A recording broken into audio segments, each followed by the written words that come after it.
केरल के मनोनीत मुख्यमंत्री वीडी सतीशन की गणेश परिक्रमा और कांग्रेस में आंतरिक कलह की अफवाहों पर केसी वेणुगोपाल ने पूर्ण विराम लगा दिया है। वेणुगोपाल के एक तीखे बयान में विरोधियों और मीडिया के कयासों को पूरी तरह शांत कर दिया गया है।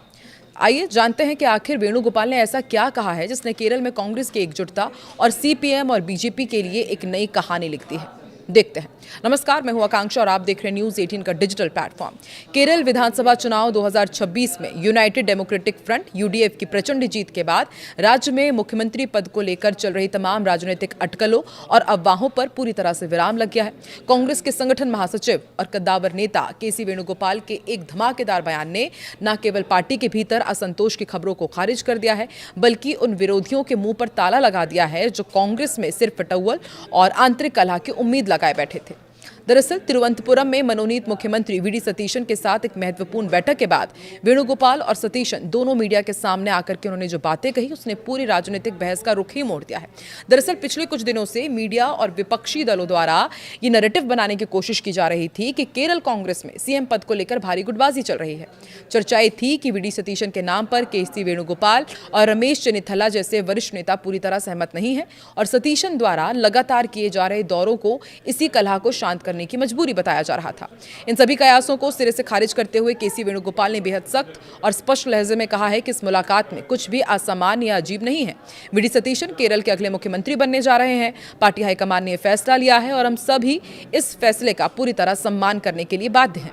वेणुगोपाल ने मीडिया और राजनीतिक विश्लेषकों को चेतावनी भी दी और कहा कि मूल मुद्दों से ध्यान भटकाने की कोशिश बिल्कुल ना करें। हमारी पार्टी में कोई मतभेद नहीं है और सतीशन के नेतृत्व में सरकार पूरी ताकत से काम करेगी। केसी वेणुगोपाल ने कांग्रेस की आंतरिक कार्यप्रणाली और तुलना भाजपा और माकपा सीपीआईएम से करते हुए लोकतंत्र का एक बड़ा पाठ भी पढ़ाया। उन्होंने कहा कि कांग्रेस एक पूर्णतः लोकतांत्रिक पार्टी है। हम भाजपा या सीपीएम जैसे नहीं हैं जहां तानाशाही चलती है और नीचे की नेताओं की आवाज दबा दी जाती है। एक लोकतांत्रिक संगठन होने के नाते हमारी पार्टी में हर किसी को अपनी राय रखने और मतभेद रखने का पूरा अधिकार है। हमारे यहाँ विचारों की भिन्नता हो सकती है, लेकिन इसका मतलब ये नहीं है कि हम बटे हुए हैं। उन्होंने आगे ये भी स्पष्ट करते हुए कहा कि जब पार्टी नेतृत्व और हाईकमान एक बार कोई औपचारिक निर्णय लेता है तो उसके बाद सभी नेता और कार्यकर्ता अपने व्यक्तिगत मतभेदों को बुला करके एक साथ आ जाते हैं।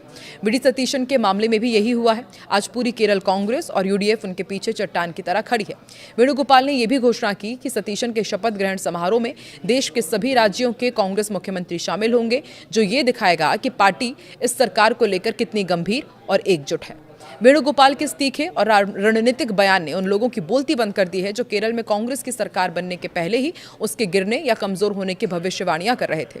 चूंकि केसी वेणुगोपाल खुद मुख्यमंत्री पद की रेस में शामिल माने जा रहे थे, इसी कारण जब उन्होंने खुद आगे बढ़कर सतीशन के नाम पर हाईकमान के फैसले को अंतिम और सर्वमान्य बताया तो पार्टी के भीतर किसी भी प्रकार की बगावत या संतोष की संभावना पूरी तरह खत्म हो जाती है। माकपा और भाजपा लगातार दरअसल यह आरोप लगा रही थी कि कांग्रेस में कोई अनुशासन नहीं है। वेणुगोपाल ने इस लोकतंत्र का हिस्सा बताकर विपक्ष के वार को ही उन पर पलट दिया है। इस बयान के बाद वीडी सतीशन अब बिना किसी आंतरिक दबाव या हिचकिचाहट के अपनी नई कैबिनेट का गठन कर सकेंगे, क्योंकि उन्हें संगठन के सबसे शक्तिशाली व्यक्ति का खुला समर्थन मिल चुका है। इस प्रकार केसी वेणुगोपाल ने एक ही बयान से केरल की राजनीति में कांग्रेस की एकजुटता का वो मजबूत किला खड़ा कर दिया है जिसे भेदना फिलहाल विपक्ष के लिए नामुमकिन नजर आ रहा है। लेकिन कांग्रेस के लिए सब कुछ उतना ऑल इज वेल है नहीं, क्योंकि हम जानते हैं कि शुरू में तो कांग्रेस में सब कुछ ठीक रहता है, लेकिन आगे जाकर के मामला अटक जाता है, गुटबाजी चरम पर पहुंच जाती है।